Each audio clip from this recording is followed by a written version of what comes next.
ನಮಸ್ಕಾರ. ನಾನು ಸುಪ್ರೀತ್ ಮೈಸೂರಿಂದ ಬಹಳ ವಿಭಿನ್ನವಾಗಿರುವಂಥದ್ದು ಬಹಳಷ್ಟು ಒಂದು ಅಪ್ಗ್ರೇಡೆಡ್ ಏನು ನಾವು ಪ್ರೀಮಿಯಂ ರೆಸಿಡೆನ್ಷಿಯಲ್ ಲೇಔಟ್ ಅಂತ ಹೇಳ್ತೀವಿ ಮೈಸೂರಲ್ಲಿ, ಅದರಲ್ಲಿ ಒಂದಾದಂತಹ ಲೇಔಟ್ ಒಳಗೆ ನಾನು ನಿಂತಿದ್ದೀನಿ. ನಾನು ಯಾಕೆ ಇದನ್ನು ಪ್ರೀಮಿಯಂ ಮತ್ತು one of the high end residential layout ಅಂತ ಹೇಳ್ತಾ ಇದ್ದೀನಿ ಅಂದರೆ, ಒಂದು over a period of time ಇದನ್ನು ಇವತ್ತೇ ರೆಸಿಡೆನ್ಷಿಯಲ್ ಲೇಔಟ್ ರೆಡಿ ಮಾಡಿ ಇವಾಗ ಸೇಲಿಗೆ ಬಂದಿರುವಂಥದ್ದಲ್ಲ. ಇದು ಸರಿಸುಮಾರು 4 ಎಕರೆ ವಿಸ್ತೀರ್ಣದಲ್ಲಿ ರಚಿಸಲಾಗಿರುವಂತಹ ಮೂಡ ಅಪ್ರೂವ್ಡ್ ರೆಸಿಡೆನ್ಷಿಯಲ್ ಲೇಔಟ್ ಇದು. ನಾನಿರೋದು ಮೈಸೂರು ವಿಜಯನಗರ 4ನೇ ಹಂತ 2ನೇ ಘಟ್ಟ NPS school, national public school, ಮೈಸೂರಿನ ಹೆಸರಾಂತ ವಿದ್ಯಾಸಂಸ್ಥೆಗಳಲ್ಲಿ ಒಂದಾದಂತಹ ನ್ಯಾಷನಲ್ ಪಬ್ಲಿಕ್ ಸ್ಕೂಲ್ ಹಿಂಭಾಗಕ್ಕೆ ಇರುವಂತಹ ಈ ಬ್ಯೂಟಿಫುಲ್ ಪ್ರೀಮಿಯಂ ರೆಸಿಡೆನ್ಷಿಯಲ್ ಲೇಔಟಲ್ಲಿ 2015 ಆ್ಯಂಡ್ 2016 ಈ ಲೇಔಟ್ನ ಮಾಡಿದ್ರು. ಇದರಲ್ಲಿ ಸರಿಸುಮಾರು 25 ಮನೆಗಳು ಈಗಾಗಲೇ ಆಗಿದ್ದು. ಇವಾಗ ಏನು ನಾನು ನಿಮಗೆ ವಿಡಿಯೋ ಮಾಡಿ ತೋರಿಸ್ತಾ ಇದ್ದೀನಿ ನೋಡಿ, ಇದೆಲ್ಲ ಏನು ಈ ತುಂಬ ಬ್ಯೂಟಿಫುಲ್, ಇದೊಂದು ಸರಿಸುಮಾರು 45 ಫೀಟ್ ರೋಡ್ ಇದೆ. ಆ 45 ಫೀಟ್ ರೋಡ್ ಮುಂಭಾಗದಲ್ಲಿರುವಂಥದ್ದು ಸೈಟ್ಗಳು. All these are sites. 40x50, ರೋಡಿಗೆ 40, ಹಿಂಭಾಗಕ್ಕೆ 50. So these are 40x50 east facing site. ಯಾಕೆ ನಾನು ಪ್ರೀಮಿಯಂ ಅಂತ ಅಂದರೆ ನೋಡಿ, ಇದ್ರ ಮುಂಭಾಗದಲ್ಲಿ ಇವಾಗೇನು ನೀವು ನೋಡ್ತಾ ಇದ್ದೀರಾ, ಇದ್ರ ಮುಂಭಾಗದಲ್ಲಿ ಸರಿಸುಮಾರು 1 ಎಕರೆ ಪಾರ್ಕೇ ಇದೆ. So this will B open space all the time. ಏನಕ್ಕೆ ಈ ವಿಚಾರ ನಾನು ನಿಮ್ಗೆ ಹೇಳಿದೆ ಅಂತಂದರೆ, ಲೇಔಟ್ ಚೆನ್ನಾಗಿರುತ್ತೆ, ಮನೆಗಳು ಚೆನ್ನಾಗಿ ಬರುತ್ತೆ. ನೀವು ಸೈಟ್ ತೊಗೊಂಡವರು ವರ್ಷದಲ್ಲಿ ಮನೆಗಳು ಕಟ್ಕೋತೀರ. ಆದರೆ ಮನೆ ಮುಂಭಾಗದಲ್ಲಿ ಪಾರ್ಕ್ ಇದ್ದರೆ ನೀವೇನು ನೋಡ್ತಾ ಇದ್ದೀರಿ, ಎಷ್ಟು ಚೆನ್ನಾಗಿರುವಂತಹ ಗ್ರೀನ್ರಿ ಏನಿರುತ್ತೆ, ದಿಸ್ ವಿಲ್ ಬಿ ಪರ್ಮನೆಂಟ್. ಇನ್ನೆಂದಿಗೂ ಪಾರ್ಕ್ ಆಗಿರೋದ್ರಿಂದ ಯಾವತ್ತೂ ಇಲ್ಲಿ ಬಿಲ್ಡಿಂಗ್, ಹೈ ರೈಸ್ ಬಿಲ್ಡಿಂಗ್ಗಳಾಗಲಿ, ಮುಂದೆ ಪಾರ್ಕಿಂಗ್ ಪ್ರಾಬ್ಲಮ್ ಆಗಲಿ ಬರೋದಿಲ್ಲ. ಏನಿದೆ ಇದರ ವಿಶೇಷತೆಗಳೇನು? ಪ್ರೀಮಿಯಂ ಲೇಔಟ್ ಅಂತ ಹೇಳಿದ ತಕ್ಷಣ ಏನು ವಿಶೇಷತೆಗಳಿದೆ ಅಂತ ಕೇಳ್ತೀರಿ. ಎಲ್ಲ ಅಂಡರ್ಗ್ರೌಂಡ್ ಎಲೆಕ್ಟ್ರಿಕ್ ಕೇಬಲಿಂಗ್ ಸಿಸ್ಟಮ್ ಮಾಡಿದ್ದಾರೆ. ಅಂದರೆ ಎಲ್ಲೂ ಸಹ ನಿಮಗೆ ವಿದ್ಯುತ್ ತಂತಿಗಳು ಆಚೆ ಕಾಣಲ್ಲ, ಎಲ್ಲ ಅಂಡರ್ಗ್ರೌಂಡ್ ಕೇಬಲಿಂಗ್ ಸಿಸ್ಟಮ್ ಮಾಡಿದ್ದಾರೆ. ಇದೆಲ್ಲ ಅದರದ್ದು ಕಂಟ್ರೋಲ್ ಬಾಕ್ಸಸ್ಗಳಿದೆ. ಭಾಳಷ್ಟು ಜನ ಕೇಳ್ತೀರಿ ಅದಾದ ನಂತರ, ಓಕೆ ಎಲೆಕ್ಟ್ರಿಕ್ ಕೇಬಲಿಂಗ್ದು ಏನು, ವಾಟ್ ಈಸ್ ದ ಯೂಸ್ ಅಂತ. ಬಟ್ ಈ ಲೇಔಟಲ್ಲಿ ಏನು ಅಂತಂದರೆ ನೋಡಿ, ಯಾವತ್ತೂ ಒಂದು ಇದ್ರ ಮುಂದೆ ಲೈಟ್ ಕಂಬ ಇಲ್ಲ. ಸೊ ನೀವು ಎಲ್ಲೇ ಹೈ ರೈಸ್ ಬಿಲ್ಡಿಂಗ್ ಮಾಡಿದ್ರೂ ಇಲ್ಲೇನು ನಿಮ್ಮ ಮುಂದೆ ಮನೆ ಮುಂದೆ ವಿದ್ಯುತ್ ತಂತಿಗಳು ಬರಲ್ಲ. ಇಲ್ಲೂ ಸಹ ಅಷ್ಟೇ.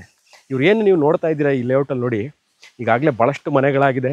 ಅವಿನ್ಯೂ ಟ್ರೀಸ್ ನೋಡ್ಬೋದು, ಟಾರ್ ರೋಡ್, ಡಾಂಬರೀಕರಣ, ಟಾರ್ ರೋಡ್ ಪ್ರತಿಯೊಂದು ಆಗಿರುವಂಥದ್ದು. ಬಾಕ್ಸ್ ಟೈಪ್ ಡ್ರೈನ್ ಅಂದರೆ ವೇಸ್ಟ್ ವಾಟರ್ ಹೋಗ್ಲಿಕ್ಕಲ್ಲ, ಮಳೆ ನೀರು ಎಕ್ಸಿಟ್ ಆಗಲಿಕ್ಕೆ ಬಾಕ್ಸ್ ಟೈಪ್ ಡ್ರೈನ್ಗಳು ಮಾಡಿದರೆ.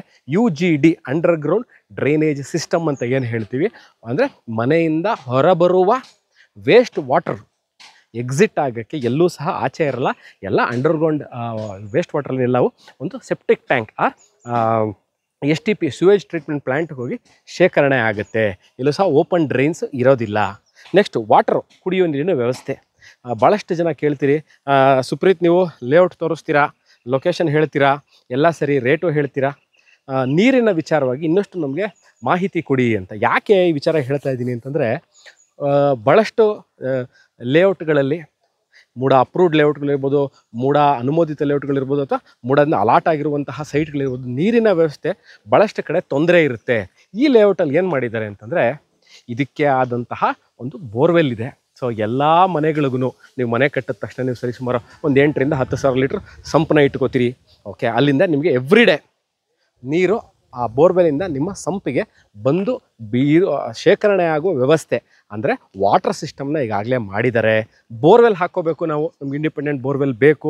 Over a period of time ನಾವು ಈ ನೀರನ್ನು ನಂಬೋಕ್ಕಾಗಲ್ಲ ಅಂತ ಅಂದರೆ ಖಂಡಿತವಾಗ್ಲೂ ಹೌದು, ನೀವು ಇಲ್ಲಿಗೆ ಬೋರ್ವೆಲ್ ಸಹ ಹಾಕ್ಕೋಬಹುದು. ಇನ್ನೊಂದು ವಿಚಾರ, ಎಷ್ಟು ದೂರ ಆಗುತ್ತೆ ಮೈಸೂರು ಮಧ್ಯಭಾಗದಿಂದ ನೋಡಿ. If we are taking Mysuru city centre ಅಂತಂದರೆ, ವಿಜಯನಗರ 4ನೇ ಹಂತ ಇರೋದೇ 6 ಕಿಲೋಮೀಟರ್ ಇರೋವಂಥದ್ದು. ರಿಂಗ್ ರೋಡ್ ಆದ ನಂತರ ಅಲ್ಲಿಂದ ಇಲ್ಲಿಗೆ ವಿಜಯನಗರ NPS ಸ್ಕೂಲ್ಗೆ ಎಷ್ಟಾಗುತ್ತೆ, 7 ಕಿಲೋಮೀಟರ್ ಆಗುತ್ತೆ. ಅಲ್ಲಿಂದ ಇಲ್ಲಿಗೆ 1.5 ಕಿಲೋಮೀಟರ್ ಆಗುತ್ತೆ. ಸರಿಸುಮಾರು 8 ಕಿಲೋಮೀಟರ್ಸ್ ಟು 9 ಕಿಲೋಮೀಟರ್ಸಲ್ಲೇ ಇರುವಂಥದ್ದಿದ್ದು. ನೆಕ್ಸ್ಟು ಏನು ಕೇಳ್ತೀರಿ, ಸುಪ್ರೀತ್ ನಾವು ಸೈಟ್ ತೊಗೋಬೇಕು ಅಥವಾ ರೀಲೊಕೇಟ್ ಆಗ್ತಾ ಇದ್ದೀವಿ, ನಾವು ಒಂದು ಮನೆ ಕಟ್ಕೋತೀವಿ, ಮೂಲಭೂತ ಸೌಕರ್ಯಗಳ ವಿಚಾರವಾಗಿ ಹೇಳಿದ್ದೀರಿ, ಕರೆಕ್ಟು. ನಮಗೆ ಅಕ್ಕಪಕ್ಕದಲ್ಲಿ ಮನೆಗಳಾಗಿದೆಯಾ, ನಾವು ಇಲ್ಲಿ ಸೈಟನ್ನು ತೊಗೋತೀವಿ, ಒಂಟಿ ಮನೆ ಆಗ್ಬಿಡುತ್ತಾ, ಸೇಫ್ಟಿ ವೈಸ್ ಏನಿದೆ ಅಂತ ಭಾಳಷ್ಟು ಜನ ಕೇಳ್ತೀರಿ. This is a kind of gated community. ಅಂದರೆ ಎಲ್ಲೂ ಸಹ ಅನ್ನೋನ್ ಪೀಪಲ್ ಎಂಟ್ರಿ ಆಗಲಿಕ್ಕೆ ಇಲ್ಲಿ ಇಲ್ಲ. ಯಾಕಂದರೆ ಎಲ್ಲ ಕಡೆಗೂ ಸಹ ಈ 4 ಎಕರೆ ಏನಾಗಿದೆ ಇದು, ಇಟ್ ಈಸ್ ಆಲ್ ಬ್ಯಾರಿಗೇಟೆಡ್. ಎಲ್ಲದಕ್ಕೂ ಎಂಟ್ರಿನ ರಿಸ್ಟ್ರಿಕ್ಟ್ ಮಾಡಿದ್ದಾರೆ. ಈ ಲೇಔಟಲ್ಲಿ ಇರುವಂಥವ್ರು ಅಥವಾ ಈ ಲೇಔಟಲ್ಲಿ ವಾಸ ಇರುವಂಥವ್ರು ಮಾತ್ರ ಇಲ್ಲಿಗೆ ಬರಲಿಕ್ಕೆ ಸಾಧ್ಯ ಇದೆ. So I can call this as A totally A gated community. ಇನ್ನೊಂದು ವಿಚಾರ, ಸ್ಕೂಲ್ಸ್ಗಳು ಯಾವ್ಯಾವುದು ಈಗಾಗಲೇ ವಿಡಿಯೋದಲ್ಲಿ ಸ್ಟಾರ್ಟಿಂಗಲ್ಲೇ ಹೇಳಿದೆ. ನ್ಯಾಷನಲ್ ಪಬ್ಲಿಕ್ ಸ್ಕೂಲ್ ಇದೆ, ವಿಜಯನಗರ 4ನೇ ಹಂತಕ್ಕೆ ನೀವು ಇಲ್ಲಿಂದ ಸರಿಸುಮಾರು 1.5 ಕಿಲೋಮೀಟರ್ ಇರುವಂಥದ್ದು. ಸೊ ನೀವು ಅಲ್ಲಿಗೆ ಹೋಗ್ತಿದ್ದಂಗೆ ಎಲ್ಲ ಪ್ರತಿಯೊಂದು ದಿನನಿತ್ಯ ಏನೇನು ಬೇಕು ವಸ್ತುಗಳೆಲ್ಲವೂ ಸಿಗುತ್ತೆ. ಇನ್ನೊಂದು ವಿಚಾರ ಕೇಳಿದ್ರಿ, ವೆರಿ ಇಂಟ್ರೆಸ್ಟಿಂಗ್ ವಿಚಾರ ಅಂತಲೇ ನಾನು ಇದನ್ನು ಹೇಳ್ತೀನಿ. ಸುಪ್ರೀತ್ 3G 5G 4G ತರಂಗಾಂತರಗಳು ಅಂದರೆ ಇಂಟರ್ನೆಟ್ ಫೆಸಿಲಿಟೀಸ್, ನಾವು ಮನೆಯಿಂದ ವರ್ಕ್ ಫ್ರಮ್ ಹೋಮ್ ಮಾಡ್ತೀವಿ, ನಮಗೆ ಹೈ ಸ್ಪೀಡ್ ಇಂಟರ್ನೆಟ್ ಬೇಕು, ಇಂಟರ್ನೆಟ್ ಫೆಸಿಲಿಟಿ ಇದೆಯಾ ಅಂತ ನಾನು ಇಲ್ಲಿ ವಿಡಿಯೋ ಮಾಡಲಿಕ್ಕೆ ಬಂದಾಗ at the entrance of the property ನಾನು ಯೂಟ್ಯೂಬ್ನಲ್ಲಿ ಒಂದು ವೀಡಿಯೋನ ಅಲ್ಲೇ ಆನ್ಲೈನಲ್ಲಿ ಚೆಕ್ ಮಾಡಿದೆ. ಯಾವುದೇ ಥರ ಬಫರಿಂಗ್ ಇಲ್ಲದೆ ಕ್ಲೀನಾಗಿ ವಿಡಿಯೋ ರನ್ ಆಯಿತು. ಹಾಗಂತಂದರೆ ಇಲ್ಲಿ ಅಂದರೆ ಈ ಲೊಕೇಶನಲ್ಲಿ ನಿಮಗೆ 3G ಅಥವಾ 4G ತರಂಗಾಂತರಗಳು ಇದೆ. ವರ್ಕ್ ಫ್ರಮ್ ಹೋಮ್ ಮಾಡೋರಿಗೆ ಭಾಳಷ್ಟು ಜನ ಅದನ್ನು ಕೇಳುವಂಥದ್ದು. ನೆಕ್ಸ್ಟು ಭಾಳಷ್ಟು ಜನ ಕಮೆಂಟ್ ಸೆಕ್ಷನಲ್ಲಿ ಕೇಳ್ತೀರಿ, ಸ್ವಿಗ್ಗಿ ಆ್ಯಂಡ್ ಝೊಮ್ಯಾಟೊ ಅಂದರೆ ಈ ಫುಡ್ ಡೆಲಿವರಿಗಳು ಇದೆಯಾ, ಇಲ್ಲಿ ತನಕ ಬರುತ್ತಾ, ನಾವು ಫುಡ್ ಆರ್ಡರ್ ಮಾಡಿಕೊಂಡ್ರೆ ಸಿಗುತ್ತೆ. ಎಷ್ಟೊಂದು ಜನದಲ್ಲಿ ಎಷ್ಟೊಂದು ಕಡೆ ಮೈಸೂರು ಅಷ್ಟೊಂದು ಭಾಗದಲ್ಲಿ ಸ್ವಿಗ್ಗಿ ಝೊಮ್ಯಾಟೊ ಇನ್ನೂ ಇಲ್ಲ, ಇಲ್ಲಿಗಿದೆಯಾ ಅಂತ. ಖಂಡಿತವಾಗ್ಲೂ ಇದೆ. ನಾನು ಇಲ್ಲಿ ಈ ಲೇಔಟ್ನ ಮಾಡಿರುವಂಥ ಡೆವಲಪರ್ ಹತ್ರ ಮಾತಾಡಿದಾಗ ಅದೇ ವಿಚಾರ ಕೇಳಿದೆ. ಮತ್ತು ಇಲ್ಲಿರುವಂಥ ಹಲವಾರು ಮನೆಗಳ ಮಾಲೀಕರು ಸಹ ನನಗೆ ಪರಿಚಯ ಇರೋ ಕೇಳಿದೆ, ಇಲ್ಲ ಸುಪ್ರೀತ್ ಇಲ್ಲಿಗೆ ಬರುತ್ತೆ. So we have Swiggy and Zomato food delivery services, grocery delivery services. ನೀವು ಫುಡ್ಡೇ ತರಿಸ್ಕೋಬೇಕು ಅಂತಿಲ್ಲ, ಆನ್ಲೈನಲ್ಲಿ ಭಾಳಷ್ಟು ಜನ ಅಮೆಝಾನ್ ಇರ್ಬೋದು, ಫ್ಲಿಪ್ಕಾರ್ಟ್ ಇರ್ಬೋದು, ಅಲ್ಲಿಂದ ಫುಡ್ ಅಥವಾ ಮನೆ ಗ್ರಾಸರಿನ ಆರ್ಡ್ರ್ ಮಾಡ್ತೀರಿ, ಬರುತ್ತಾ ಅಂತ. ಖಂಡಿತವಾಗ್ಲೂ ಇಲ್ಲಿಗೆ ಆ ಸಪ್ಲೈ ಆ್ಯಂಡ್ ಸರ್ವಿಸ್ ಇದೆ. ಸೊ ಮನೆ ಕಟ್ಕೋಬೇಕು ಅಥವಾ ಇನ್ವೆಸ್ಟ್ಮೆಂಟ್, ಇವಾಗ welcome to the investment point of view. ಮೈಸೂರಿನಲ್ಲಿ ನಾವು ಇನ್ವೆಸ್ಟ್ಮೆಂಟ್ ಮಾಡಬೇಕು ಅಂತ ಇದ್ದೀವಿ, ಒಂದು ಪ್ರೀಮಿಯಂ ರೆಸಿಡೆನ್ಷಿಯಲ್ ಲೇಔಟ್ ಬೇಕು, ಎಲ್ಲ ಮೂಲಭೂತ ಸೌಕರ್ಯಗಳಿರಬೇಕು, ಮತ್ತು over a period of time enhance ಆಗಬೇಕು, ಅಂದರೆ ರೇಟ್ ಎನ್ಹ್ಯಾನ್ಸ್ ಆಗಬೇಕು ಅಂತ ನಾವು ಎಕ್ಸ್ಪೆಕ್ಟ್ ಮಾಡ್ತಾ ಇದ್ದೀವಿ ಅಂತ ಇರೋರಿಗೂ ಸಹ ಅಷ್ಟೇ. ನೀವು ಇಲ್ಲಿ ಇನ್ವೆಸ್ಟ್ಮೆಂಟ್ ಇವತ್ತಿನ ಡೇಟಲ್ಲಿ ಏನು ರೇಟನ್ನ ಡಿಸ್ಕ್ರಿಪ್ಷನಲ್ಲಿ ಹಾಕಿರ್ತೀನಿ, over a period of time near future of investment in real estate ಅಂದರೆ 5 years, 1 or 2 yearsಲ್ಲಿ ಏನು ಮ್ಯಾಜಿಕ್ ಆಗಲಿ ಖಂಡಿತವಾಗ್ಲೂ ಸಾಧ್ಯ ಇಲ್ಲ. ಅರೌಂಡ್ 4 to 5 years ಟೈಮ್ ಬೇಕು. ಮೈಸೂರಂತಹ ಮಾರ್ಕೆಟಲ್ಲಿ 5 years ಇದೆ bare minimum time that is required to ಏನು good for a good enhancement rate. Enhancement rate ಅನ್ನೋದಕ್ಕೆ ಮೈಸೂರಲ್ಲಿ ಭಾಳಷ್ಟು ಏರಿಯಾಗಳಲ್ಲಿ ರೇಟ್ ಬೇಗನೂ ಹೋಗುತ್ತೆ, ಸ್ವಲ್ಪ ಲೇಟಾಗೂ ಎನ್ಹ್ಯಾನ್ಸ್ಮೆಂಟ್ ಆಗುವಂಥ ಚಾನ್ಸಸ್ಗಳು ಇರುತ್ತೆ. ಸೊ ಇಲ್ಲಿಗೆ according to my real estate knowledge ನಿಮಗೆ 4 to 5 years ಇದೆ ಮಿನಿಮಮ್ ಟೈಮ್ ಇನ್ವೆಸ್ಟ್ಮೆಂಟ್ ಮಾಡೋದಲ್ಲಿ. ಇದರಿಂದ ಒಳ್ಳೆ ರಿಟರ್ನ್ಸ್ ನೋಡ್ತೀನಿ ಅನ್ನೋದಕ್ಕೆ you need at least 5 years of time. So I think ಈ ವಿಡಿಯೋ ಮುಖಾಂತರ ನಾನು ಈ ಲೇಔಟಲ್ಲಿರುವಂಥದ್ದು 4 ಎಕರೆ ವಿಸ್ತೀರ್ಣದಲ್ಲಿ MUDA approved residential layout 2015 and 16 ಈ ಲೇಔಟ್ ಸ್ಟಾರ್ಟ್ ಮಾಡಿದ್ದು. ಈಗಾಗಲೇ ಭಾಳಷ್ಟು ಮನೆಗಳಾಗಿದೆ. ಈ ಪೋರ್ಷನನ್ನು ಅವ್ರು ಹಾಗೆ ಇಟ್ಕೊಂಡಿದ್ರು.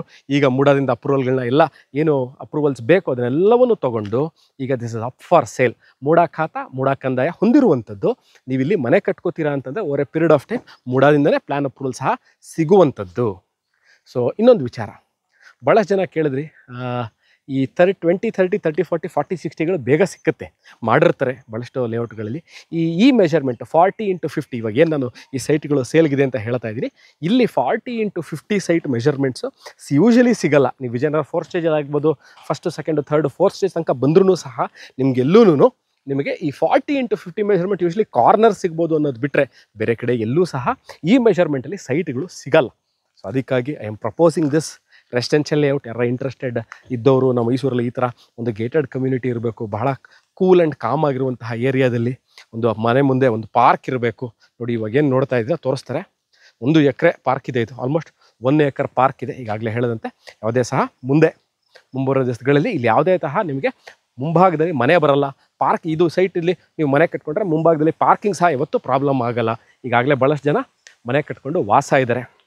ಈ ವಿಡಿಯೋ ನೋಡ್ತಾ ಇದ್ದು ನನಗೆ ಇದ್ರ ಬಗ್ಗೆ ಇನ್ನಷ್ಟು ಮಾಹಿತಿ ಬೇಕು, ನಾನು ಈ ಜಾಗ ನೋಡಬೇಕು, location, rate, details, owner meeting, bank loan. Okay, bank loan ವಿಚಾರಕ್ಕೆ ಬರೋಣ. ಭಾಳಷ್ಟು ಜನ ಕೇಳ್ತೀರಿ, ನಾವು ಎಷ್ಟು ಕೊಡಬೇಕಾಗತ್ತೆ ಒಂದು ಸೈಟ್ ತೊಗೋಬೇಕಾದ್ರೆ, ಎಷ್ಟು ಪರ್ಸೆಂಟೇಜ್ ಆಫ್ ಫಂಡಿಂಗು ಅಥವಾ ನಾವೇನು ಡೌನ್ ಪೇಮೆಂಟ್ ಮಾಡಬೇಕಾಗಿ ಬರುತ್ತೆ ಅಂತ ಭಾಳಷ್ಟು ಜನ ಕೇಳ್ತೀರಿ.